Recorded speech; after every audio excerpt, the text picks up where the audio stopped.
Baby was born premature, addicted to drugs, and abandoned for months. Then her nurse made a decision about her life.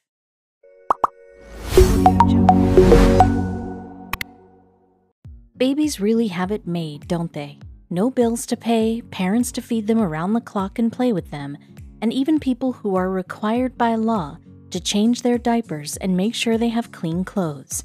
I'm sure there are a lot of us out there that would pay good money for this service. However, unfortunately, that's not always the case. Fate was not on big-eyed 2-year-old Giselle's side. She was born prematurely to a mother who was addicted to opiates, and because her mother was using these substances while she was pregnant, Giselle was also born an addict. It's called the neonatal abstinence syndrome. Babies born with neonatal abstinence syndrome, or NAS, are usually addicted to some kind of substance, most often opiates, just like poor Giselle. The drugs are transferred to them via the placenta while they are still in the womb. Opiates are a class of drugs made from opium or poppy seeds. They include things like hydrocodone, oxycodone, tramadol, codeine, and even heroin. Even people who are taking pain medicine for a good reason can pass NAS down to their fetuses, so the March of Dimes recommends talking to your doctor immediately if you are on any of them and might be pregnant. Stopping these drugs unexpectedly can be incredibly dangerous for both the fetus and the person carrying it. Once babies with NAS are born, they are in for a very rough time. Not only do they have to deal with the trauma of birth, but they are also going through extreme withdrawal symptoms as the source of the drugs is separated from them. This can cause a number of symptoms such as seizures, low weight gain, breathing issues, and premature birth. It can even lead to more extreme conditions later on in life. Most babies who are born with NAS will need to stay in the newborn intensive care unit or the NICU for quite some time before their parents can take them home, if their parents can take them home. That's where Giselle's story begins. But first, let's step away from her for a little bit and take a look at someone else, Liz Smith, the Senior Director of Nursing at the Franciscan Children's Hospital in Boston, Massachusetts. Smith had just moved back home to Boston after the end of a long-term relationship. However, Smith was under no means struggling professionally. She had a very long and successful history as a nurse. She had even opened a small hospital in Richmond, Virginia. And her return to Boston was not in defeat. She longed to be near her family, including her brother and sister, who have given Smith 13 nieces and nephews. Smith intended to be a larger part of their lives, and yet there was something missing. My definition of family was always, in my 20s, I'll get married, have kids, and have a big family like the one I grew up with, said Liz. I think a lot of women can relate to the pressure that we feel that there's an order to do things. Smith, an extremely caring person with a long history as a nurse, wanted to have a child more than anything. However, as she neared 40, she was told that IVF would not be an open route to her. And it wasn't just her age, nor the fact that she would become a single mother. Her labs disqualified her. When that door closed quickly and suddenly, Liz told reporters, it was a bad day. However, on that very same day, some other things changed for Liz. You see, the day that she found out she was not a candidate for IVF was also the day that she met Giselle. Smith first met Giselle as the tiny baby girl was being walked in a stroller by another nurse. Giselle was born at just 29 weeks and weighed 1 pound 14 ounces. Her medical needs at birth were complex, to say the very least. She had spent over 3 months in the NICU at a different hospital on a ventilator. Doing so made her resistant to foods, which meant that she needed a feeding tube. Giselle had been brought to Franciscan Children's Hospital in Boston, which also happened to be where Smith had taken on the role of Senior Director of Nursing upon her return to Boston. Smith had volunteered at the Franciscan Children's Hospital when she first started her nursing career over 20 years earlier. Now it seemed that she had been led back there for a reason. I went to see her every day, Smith told reporters. It was kind of my reward for a long workday. The pair seemed to bond instantly, and soon everyone was taking note of their unique connection. However, there was something even sadder surrounding the circumstances of this little girl's birth. At the time Smith met Giselle, no one had come to visit the baby in over 5 months. That's right, she was 3 months old when she was transferred to Franciscan Children's, so as an 8-month-old, she hadn't had a visit from anyone, even her parents, in over 150 days. Giselle was lucky enough to have a family of nurses who cared for her, though. Hospital staffers were obsessed with the little girl with the big blue eyes, and for those who knew both Giselle and Liz Smith, things seemed to just click. Perhaps it was fate, perhaps it was intended by whatever forces drive the universe. Maybe it was just luck, or maybe some very important people were looking out for both Giselle and Liz. One nurse in particular asked Smith one day if she had met little Giselle. "I said, no, why?" she said. "She needs a medical foster home, and you two are the perfect pair," Smith told CNN anchors. She later told reporters that as she left the hospital that night, all she could think about on her drive home was, "I'm going to foster this baby. I'm going to be her mother." Liz saw that Giselle was her route to becoming a mother. Not only was she the perfect person to care for the very sick little girl, but she deeply and genuinely started caring for Giselle from the moment that she had seen her. However, it wasn't going to be easy. She required nearly full-time care. When Liz first brought Giselle home, she was being fed through a gastrostomy tube, 16 hours a day. One night, she was hooked up to the feed, and the thought went into my head of losing her. It made me sick to my stomach, she told reporters.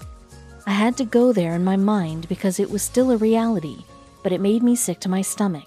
You can't just love a certain percentage. You have to give it your all. There was no one in the world more suited to caring for Giselle during that difficult time in her life. After all, Smith was the senior director of nursing at the Franciscan Children's Hospital. She had over 20 years of nursing under her belt, and while she was single, her home life was steady and secure enough for a child, even one as sick as this little girl. And with 13 potential cousins, it's safe to say that she would go from being the infant no one visited to the absolute belle of the ball. Smith had a big family at home ready and waiting to take this very special little girl home. However, that was still a long way off. While Giselle's parents hadn't come in to see her in a long time, they still had parental rights to the little girl. Just because a baby is born with drugs in her system doesn't mean that she is immediately put into foster care. In fact, this occurrence happens a lot more often than you'd probably think. About 1 in 20 pregnant women use illicit drugs. In New England, where our story takes place, it's uncommonly likely. After all, New England is the ground zero for Americans' heroin issues. It is a very delicate subject and a little difficult to deal with from a legal standpoint. The use of drugs during pregnancy is called fetal assault. The law says that a woman who gives birth to an infant that has drugs in its system should be treated as a drug addict, not as a criminal. These mothers are seen as people with a substance abuse disorder, and the hospitals in which these babies are born are encouraged to treat these mothers just as they would for any other disease or disorder. Hospitals are encouraged to use safe care, but it is up to their discretion what that safe care should look like. We don't know what happened with Giselle's mother in particular, but from what the Franciscan Children's has reported about this story, it seemed like she was treated for substance abuse, but not prosecuted. Before we judge Giselle's parents too strictly, it's important to remember why these laws must be lenient. Harsh laws may sound appealing to those of us who have never been in Giselle's mother's situation. After all, how hard is it to go off drugs when you're pregnant? However, as anyone who has ever struggled with addiction knows, it's a little more complex than that. Only a few states in the southern United States currently have harsh fetal assault laws on the books. More states are looking to establish safe care plans for drug users who find themselves in this position. Harsh fetus assault laws can impact babies very negatively, rather than the drug-addicted mothers who gave birth to them. Pam Baston, the co-founder of a consulting firm specializing in alcohol and drug abuse treatment, is an advocate for safe care laws over fetal assault laws. She mentions the fact that harsh laws mean people in tight and bad situations might lie to their doctors, causing even more harm. Only 10% of babies born to addicted mothers are actually ever identified because not all infants display signs of NAS. These can include things as simple as yawning and stuffy noses, all the way to much worse symptoms like tremors, sleeping disorders, and seizures. Lucky for Giselle, her NAS was caught quickly, which meant that she was able to start her treatment at the exact second she was born. The Commonwealth of Massachusetts takes many things into account when deciding where to grant custody, especially when it comes to a substance abuse situation. Included in this assessment is whether the child has been abandoned in the past, whether the parents are sober or still using drugs, and the relationship between the parents and the child. So long before Giselle's birth, if the parents wished to reunite with her, they had to get clean. Then they would have to establish a relationship with their daughter. However, the 5 months of abandonment still made a bad case before the judge. It was something that would need a lot of work.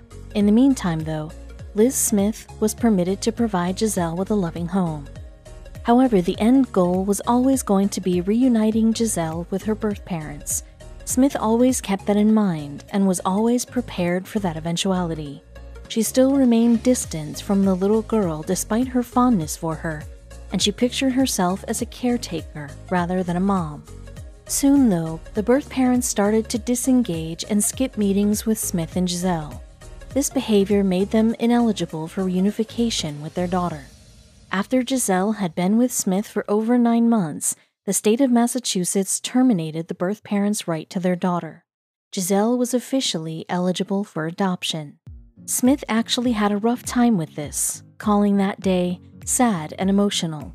Giselle had become such a big and important part of her life that it was very difficult to watch the two people who should have cared for her disengage completely. And yet it was also a chance for both Smith and Giselle. No one could possibly take better care for Giselle than Smith, and Smith had always wanted to be a mother. It was truly beautiful to see that these two souls, separated by 40 years, had become so close instantly, and that everything fell right into place for them to be together as mother and daughter. Giselle's birth parents had the right to appeal the state's ruling within 30 days. However, they did not. Whether this was due to their own personal issues or the fact that they were genuinely concerned not to be capable of caring for her and knew she was in good hands, this made everything suddenly feel real for Smith. The day I got the phone call with the adoption date was the day that I was jumping up and down, Smith told MSN. They said October 18th, and that's my grandmother's birthday, and I just started crying. However, it still took until that very adoption day for Liz Smith to sink everything in. When the judge referred to her as Mom, that's where I realized I was a parent. It was easy to see that Giselle couldn't wait to officially be Smith's daughter. Wearing a giant smile beneath her big blue eyes in the courtroom, she clung tightly to the woman who had always been a mother to her in everything but name. As the judge said, when a judge walks in the room, everyone stands out of respect.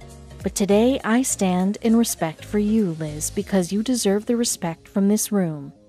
A birthing day is a miracle, but adopting a child from miles away is destiny. That's what brought you two together. At long last, Giselle Catherine Smith was ready to go home. It was very hard to picture the sick little girl in the image below. Now, Giselle is a vibrant, healthy, and beautiful toddler. She has appeared alongside her mom on multiple news programs ever since the news of her adoption got out, and she doesn't seem at all like a baby who spent her first several weeks alone and sick. She's a spitfire just like any other 2-year-old, with big, beautiful blue eyes and furiously curly hair. In an interview with Franciscan Children's, Liz said, "If you told me a year ago she would be asking for pizza, I would not believe you. She's doing remarkable. It's just a slow progression, but in the right direction." Both Giselle and Smith got a lot of attention in the news once the word spread about the sick little girl's adoption. Everyone from CNN, CBS, BuzzFeed, and even Fox News wanted to have the sweet and mischievous Giselle on their programs, and mother and daughter were only too happy to share awareness of NAS and the beautiful story of Giselle's adoption. They even appeared on the show Today, where Giselle was adored by all the hosts. Their most recent achievement, Giselle has started to eat food. She still relies on her feeding tube, but she has developed a taste for avocados and pizza. It's pretty easy to tell that these two are positively smitten with one another. A caretaker her whole life, Liz Smith was born to be a mother.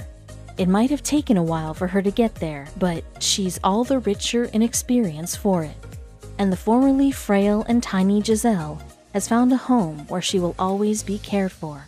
Giselle and Smith are both so lucky to have found each other. After 533 long, intense days full of fear, sickness, but above all joy, mother and daughter couldn't be happier.